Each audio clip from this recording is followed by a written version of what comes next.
The chance to play against opponents who approach the game differently than you and your familiar playgroup can be a big learning opportunity. You get to see decks that you would never face otherwise, learn how other players try to enact their game plans, and test your own skills as a brewer and a pilot against people who may never have seen your playstyle before either.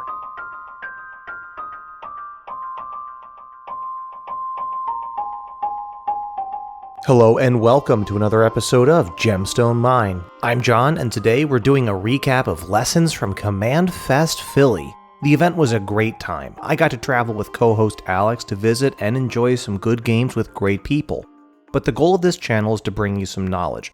Not just me gush about how fun the event was, how great it was to meet a lot of other people from the community, how many good places there were to eat at Reading Terminal Market. So today instead, I'm going to talk to you about 3 commanders who really impressed me at the event. The first commander I would like to talk about would be Rocco, Cabaretti Caterer. Michael Levine, a member of the Mine Sculptors and one of the Mono White guys, piloted a lot of Rocco this weekend, and his version of the list is a fairly flexible stacks build. I will make sure to drop a link in the comments, be sure to take a look. Michael talked with me a little bit about his list while we were waiting for the event to start on Friday, and he told me his biggest concern with the list was how mana hungry it was.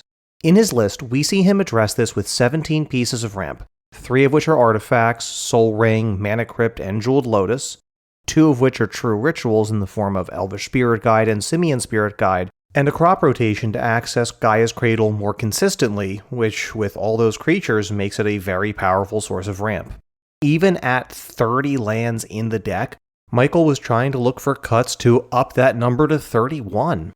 The deck does try to slow its opponents down with 5 mana denial effects, creatures of Archon of Emeria and Collector Oof, as well as non-creature spells with Null Rod, Root Maze, and Stony Silence.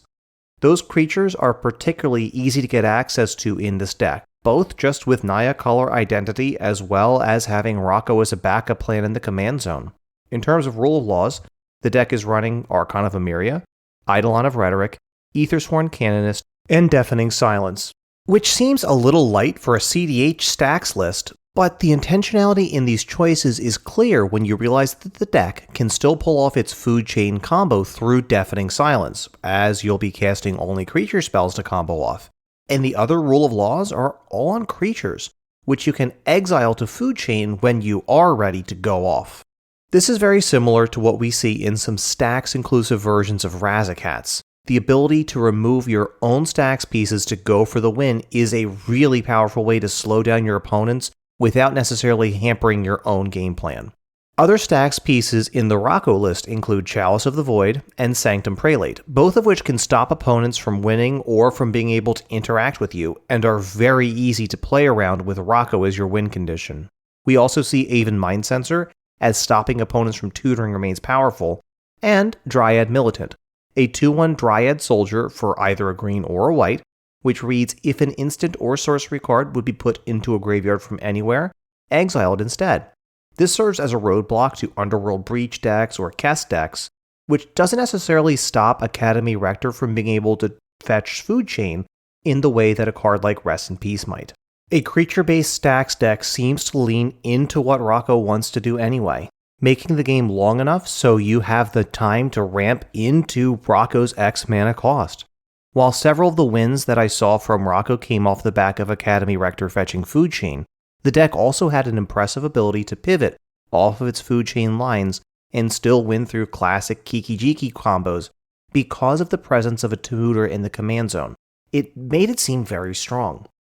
Another stacks player thought that he had disarmed the ticking time bomb that was Rocco's Academy Rector with a Rest in Peace, only for Michael to switch game plans and still close out the game a turn later with Kiki-Jiki Village Bellringer. Michael ultimately piloted Rocco to a record of an 11-2 over the weekend, playing both into scheduled CEDH events and dedicated CEDH pods with other people from the community.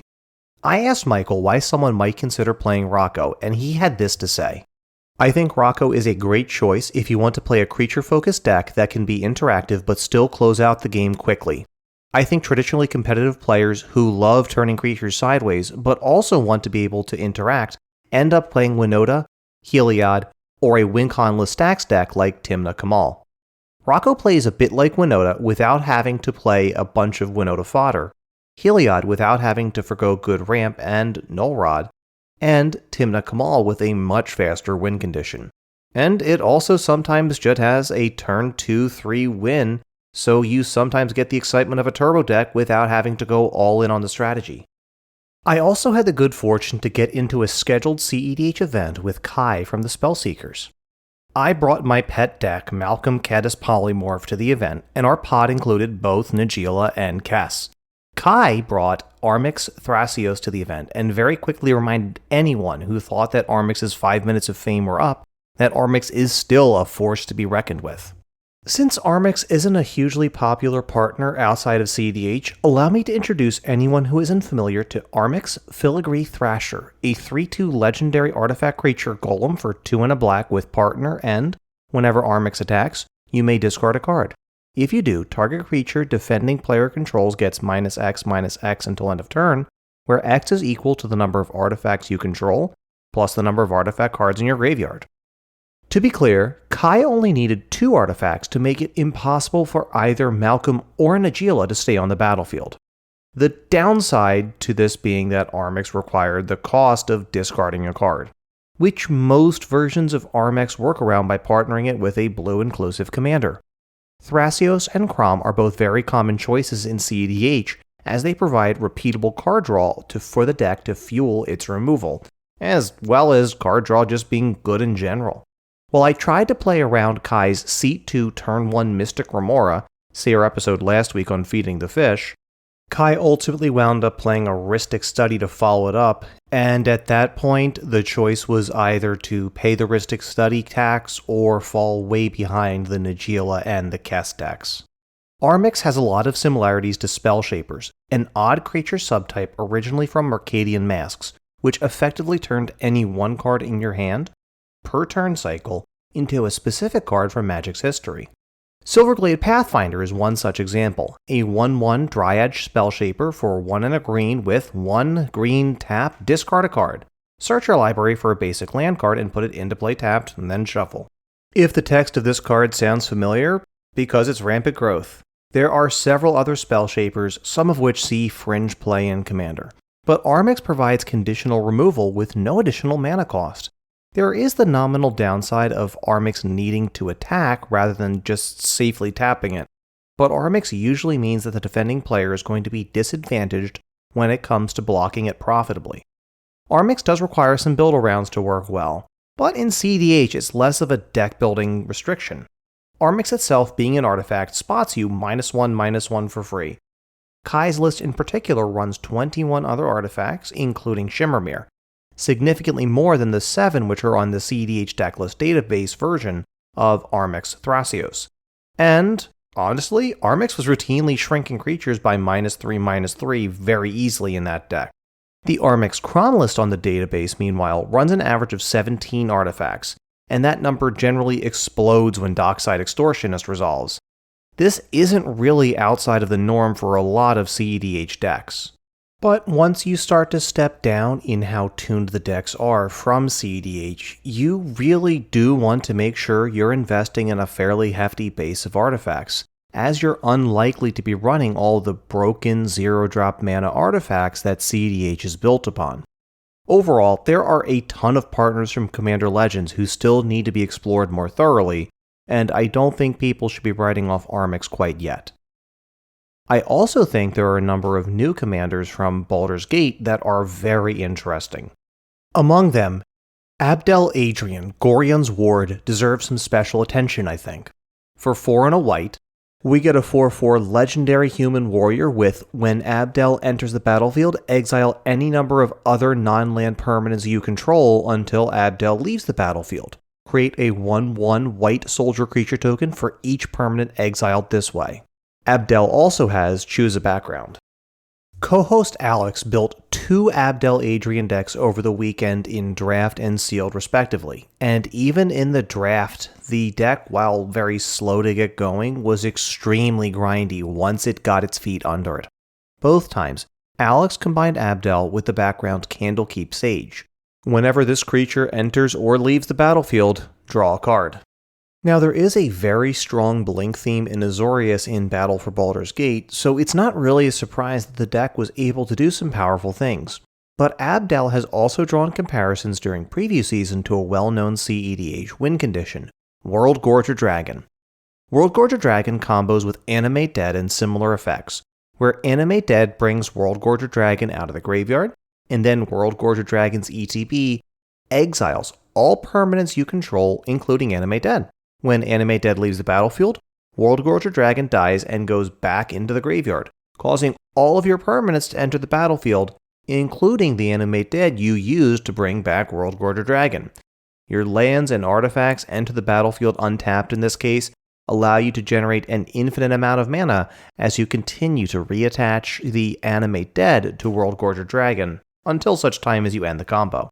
Battle for Baldur's Gate provides a background which unlocks access to Animate Dead in similar black enchantments like Dance of the Dead and Necromancy as a win condition in Agent of the Iron Throne.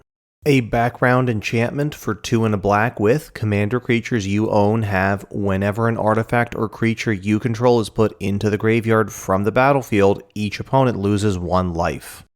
This combo allows Abdel to generate infinite mana as long as you have access to some mana rocks, create infinite 1/1 soldier tokens, and deal enough damage to each opponent that they lose an infinite amount of life. This is a pretty strong win condition in Orzhov, something that CDH decks in that color identity have traditionally struggled with. But there are some additional hoops needed.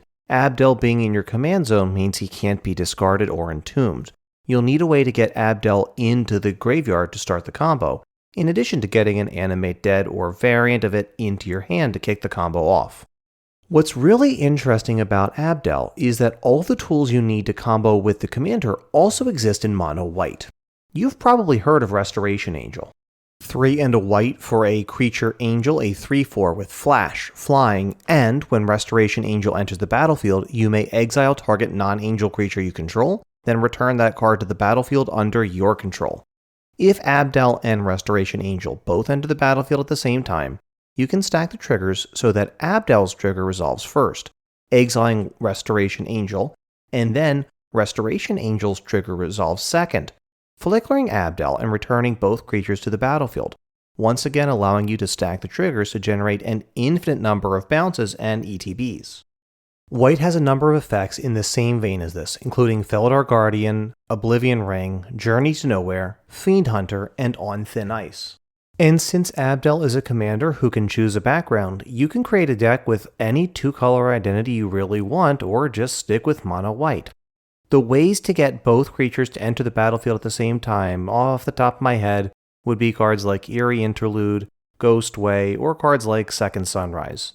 You can also get the combo going if you can flicker Abdel while Restoration Angel is already exiled with Abdel's effect, such as including another flicker creature like Felidar Guardian. Felidar Guardian enters the battlefield, causing Abdel to flicker. Abdel leaves the battlefield, and then it's going to return at the same time as the Restoration Angel. Both of the triggers go onto the stack, and you're off to the races. Azorius seems like another strong option, as Candlekeep Sage would allow you to draw your deck and then win with Thassa's Oracle after pulling off the combo. Blue also gets a few ways to get the combo off by flickering both Abdel and one of the other combo creatures, such as Ghostly Flicker. Displacer Kitten doesn't directly combo with Abdel, at least not in a way that I'm aware of, but it does provide the ability to generate a ton of value while also being a combo engine in and of itself. You could potentially use it to reset the Oblivion Ring type enchantments to control the board while you're building towards your win, for example.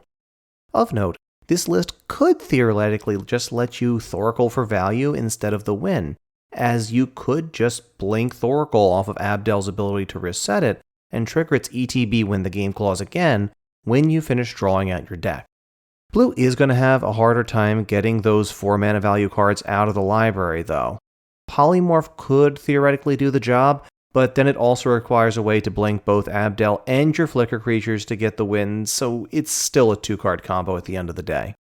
Selesnya offers fewer options to blink, but provides many more creature tutors to access your win conditions, including Aladamiri's Call, Eldritch Evolution, and Finale of Devastation.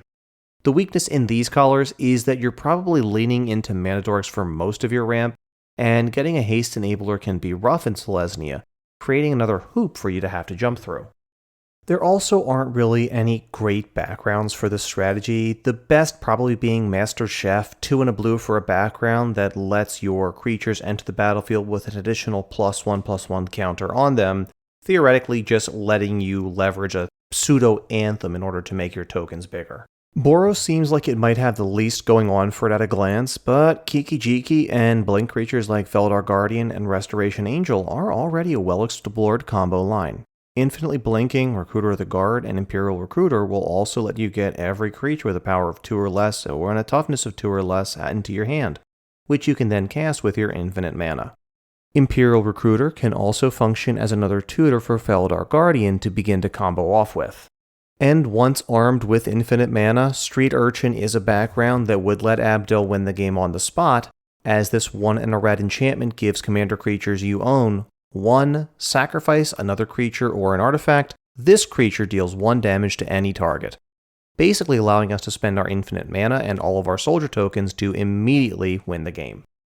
After all that discussion of some interesting commanders, I'd really like to close this episode out by shouting out my real favorite part of the event, the gathering. I really missed being able to play Commander with new and old friends at a Magic Fest or now at a Command Fest, and the opportunity to meet so many new people and play against so many interesting decks was truly awesome. Shoutouts to Alex, who played a Selesnya deck with the wrong commander by mistake and still managed to score a win. Shoutout to Jonas, who got his first taste of CEDH after Josh from Elder Drunken Highlander gave him a Paco Halden deck to play with. Shoutout to Mike, the CEDH dad, for flexing with a CEDH version of Crom and Kodama, which did a ton of awesome nonsense. Shout out to Charles the Mono White Guy and Josh from Mind Muscle Magic, who brought a whole new experimental format to try out. Shout out to Braden, who really did his best to explain Dan Dan to me. Shout outs to Mark Anthony, Mav, and Surreal for being truly awesome people. And shout outs to Rebel Sun, whose Gale Waterdeep Prodigy deck probably would have made the list of things for me to talk about at the event if I had been better at managing my time so I could actually have gotten in a game with her. Did you make it to Commandfest Philadelphia, or any of the other Command Fests in the past year? What was your favorite experience so far? Any wild brews that you came across or awesome polls which inspired new decks? We'd love to hear about them. You can leave us a comment on YouTube, where we are Gemstone Mine Podcast. Give us a like and a subscribe as well if you've enjoyed this or any of the other episodes we've done. You can add us on Twitter, where we are at GemstoneMineMTG, or you can email us, gemstoneminepodcast@gmail.com. Until next time, I'm John, and this is Gemstone Mine.